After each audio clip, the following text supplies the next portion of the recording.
नमस्कार। 12 फरवरी सन 2025 को सूर्य मकर राशि से कुंभ राशि में प्रवेश कर जाएंगे और इसके साथ हमारी जिंदगी में वाइब्स और ऊर्जा का जबरदस्त बदलाव आना आरंभ हो जाएगा।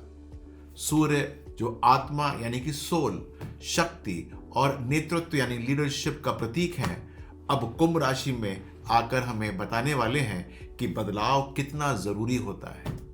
तो चलिए जानते हैं इस ट्रांजिट का आप पर, मुझ पर और पूरी दुनिया पर क्या असर होने वाला है।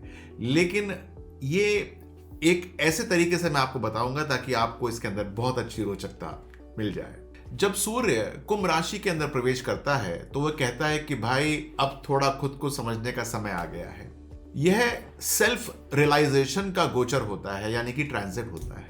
यह हमको भीतर झांकने और यह समझाने के लिए प्रेरित करता है कि हमारी असली सुपर पावर है क्या। सोचिए जैसे कोई सीईओ अपने केबिन से बाहर निकलकर टीम के साथ बैठकर चाय पी रहा हो। यही कुंभ में सूर्य की वाइब्स हैं, सरल लेकिन प्रभावशाली। आपको पता है कि जब सूर्य कुंभ राशि में प्रवेश करता है तो आजकल के जमाने में आपको एक हाईटेक आदमी यानी कि टेक गीक बना सकता है। इसका मतलब यह है कि यह वो समय है कि आप नई चीजों को आजमाएंगे। आप एआई के अंदर से दस्त हो सकते हैं। इस समय यह गोचर आपको कुछ नया करो की आवाज देना आरंभ कर देगा। यह आपको बताएगा कि पुरानी मान्यताएं को छोड़कर जीवन में एक नया दृष्टिकोण यानी कि एक नया पर्सपेक्टिव लेकर आना बहुत जरूरी है, क्योंकि यही असली गेम चेंजर होता है। और हाँ, यह आपको एक अदम्य साहस देना आरंभ कर देगा। यह आपको बताएगा कि आपके अंदर कितनी एनर्जी है और उसको आपको कैसे यूज करना है। आपको पता है कि सूर्य कुंभ राशि में क्या कहता है? वो कहता है आग लगाओ लेकिन सही जगह पर। यानी जीवन में उन चीजों को जलाकर खत्म कर दो जो आपको पीछे खींच रही हैं।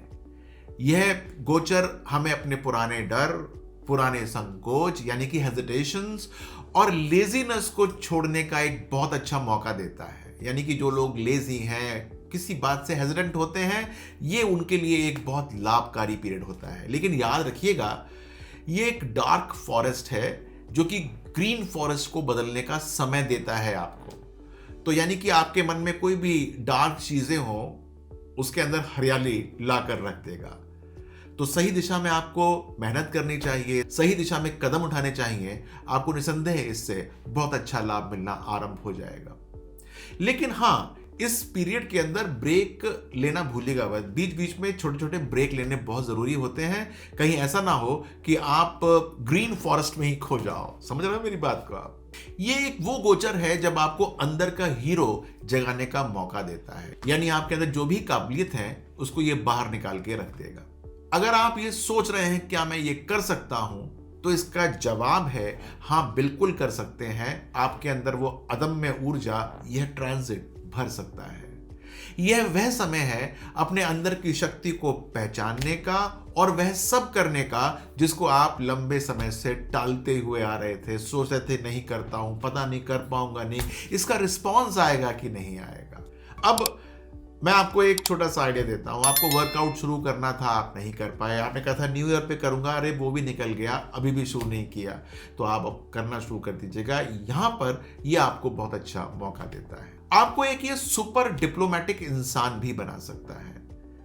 तो थोड़ा सा आप स्ट्रेट फॉरवर्ड भी बन सकते हैं इसके अंदर, यदि अपने आप को आप थोड़ा सा पुश्ड बैक मानते हैं। तो एक बात का ध्यान दीजिएगा कि ज्यादा डांटना डपटना शुरू मत कर दीजिएगा इसके अंदर, क्योंकि इतना ज्यादा स्ट्रेट फॉरवर्ड भी फिर आपकी राशि को हो सकता है पसंद हो ना हो। आइए मैं बताता हूं कि प्रत्येक राशि पर इसका क्या फर्क पड़ने वाला है। तो स्टार्ट करते हैं मेष राशि से। सूर्य का यह गोचर आपके करियर को फास्ट ट्रैक पे लेके आ सकता है। लेकिन हाँ, वर्क लाइफ में बैलेंस बनाना बहुत जरूरी है। नहीं तो कहीं ऐसा ना हो कि बॉस को खुश करने के चक्कर में घर वाले ही नाराज हो जाएं। वृषभ राशि, नई नई जिम्मेदारियां आपको मिलनी आरंभ हो जाएंगी। आपके घर पे नई नई जिम्मेदारियां आएंगी, कहेंगी मुझे भी लो, मेरा भी काम करो। ठीक है, तो आपको जो बीच में आराम करने की आदत है, चाय समोसा पार्टी करने की आदत है, वो इस समय थोड़ा सा कम हो जाएगा, क्योंकि आपके ऊपर जिम्मेदारियां बहुत ज़्यादा आने वाली हैं। ऑफिस में आप एक साइलेंट पावर के रूप में उभर के आ सकते हैं। जी हाँ, साइलेंट पावर। अब बात करता हूं मिथुन राशि की। आपको काफी ट्रैवल करने का मौका मिलेगा और सीखने का भी मौका मिलेगा। कितनी अच्छी बात है ये। लेकिन याद रखें, वर्क फ्रॉम होम करते समय आप बहुत चीजों का ध्यान रखिएगा। इस बार ऐसी चीजें हो सकती हैं जो कि आप ना चाहें कि लोग जान पाए। तो कब आपको अपनी वॉइस बंद करनी है और कब आपको जो है वो अपना वीडियो बंद करना है, ये बात का ध्यान दीजिएगा। कर्क राशि वाले ध्यान दें कि फाइनेंस आपके लिए एक परेशानी का सबब बन सकता है इस गोचर के अंदर। इस समय लॉटरी खेलना बहुत दिक्कत है। और लॉटरी का मतलब आप ये मत सोचिए कि मैं हार्डकोर लॉटरी की बात कर रहा हूं। मैं बात कर रहा हूं कोई भी सट्टा जो आप लगाते हो इधर उधर कहीं पर भी, उसके अंदर आपको बहुत ध्यान देना होगा क्योंकि नुकसान होने का समय है ये। अच्छा, बात करता हूं सिंह राशि की। देखिए, यहाँ पर जो रिलेशनशिप है उसको स्पाइस करना बहुत ज़रूरी है। यहाँ पर मुझे रिलेशनशिप हल्की होती नज़र आती हैं। पार्टनर के साथ आपको क्वालिटी टाइम बिताना ही होगा, वरना ये जो 1-1.5 महीने का टाइम है इसके अंदर बंटाधार हो सकता है। और हाँ, आपको कि मैं राजा हूँ और जो मैं कह रहा हूँ वो ठीक है, इस आदत को भी छोड़ना होगा। अब बात करता हूँ कन्या राशि की। ये आपके लिए एक हेल्थ अलर्ट टाइम है। हेल्थ पे आपको बहुत अच्छा ध्यान देना होगा। आपको जो ऑफिस में स्नैक करने की आदत है कि आप ये खा लेते हैं वो खा लेते हैं, वो छोड़नी पड़ेगी। और अगर संभव हो पाए तो अपने टेस्ट करा लीजिएगा। क्यों ना हो कि टेस्ट में सब कुछ अच्छा आए और आप फिर मौज लें। तुला राशि की बात करता हूं। यह समय है टीम वर्क का, पार्टनरशिप का। लेकिन ध्यान दीजिए कि हर बार हाँ कहना जरूरी नहीं। कई बार ये कहना जरूरी होता है कि ये काम तुम करो, इसके अंदर मेरा कोई लेना देना नहीं है। ठीक है ना, बात गहरी है, समझ लीजिएगा। वृश्चिक राशि, घर के अंदर शांति आएगी, सुकून आएगा। लेकिन इसका मतलब ये नहीं है कि आप लगातार मूवीज देख रहे हैं और अलग अलग ओटीजी पे आप जा जाके ये देख रहे हैं वो देख रहे हैं। परिवार के साथ आपको क्वालिटी टाइम जो है वो बिताना होगा। बात करते हैं धनु राशि की। यह समय है अपने करियर के नए लक्ष्य को सेट करने का। लेकिन याद रखिए कि ज़्यादा ग्लोबल प्लानिंग मत कीजिएगा क्योंकि अगले महीने कुछ नेगेटिव हो सकता है। तो प्लानिंग सिर्फ 1-1.25 महीने की ही कीजिएगा। ठीक है। मकर राशि, धन संचय पर फोकस करना ही होगा। यह समय अपनी इनकम बढ़ाने का है, लेकिन इन्वेस्टमेंट आपको बहुत सोच समझ के करनी होगी।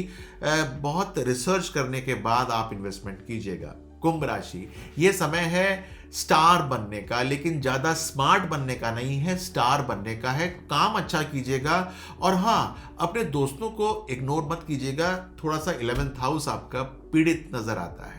मीन राशि, यह समय है माइंडफुलनेस का और शांति का, मेडिटेशन करने का है और अपनी सेल्फ केयर का है, मेंटल सेल्फ केयर का समय है। उसको करने की कोशिश कीजिएगा। बहुत अच्छा लाभ आपको मिलना शुरू हो जाएगा। तो देखा दोस्तों आपने कि सूर्य का कुंभ राशि में जो गोचर होगा वो हमारे लिए किस प्रकार बदलाव लेकर आएगा। मैं आपको ये सारे के सारे गोचर का इफेक्ट बताता हूँ। ये आपकी कुंडली के हिसाब से अलग भी हो सकता है या फिर किसी एक स्पेसिफिक एरिया के अंदर हो सकता है। यदि आपको जानना है कि आपकी कुंडली में ये किस एरिया के अंदर इफेक्ट कर रहा है तो आप नीचे कमेंट बॉक्स पे लिख सकते हैं। मैं बहुत हर्ष के साथ उसका उत्तर दूंगा।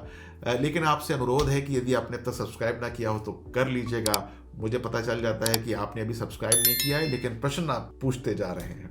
तो आप कृपया करके मेरा मनोबल बढ़ा दीजिएगा। कोई भी प्रश्न हो आप नीचे डाल सकते हैं, मैं उसका आपको ज़रूर उत्तर दूंगा। तो अपना ध्यान रखिएगा इस गोचर के अंदर। नमस्कार।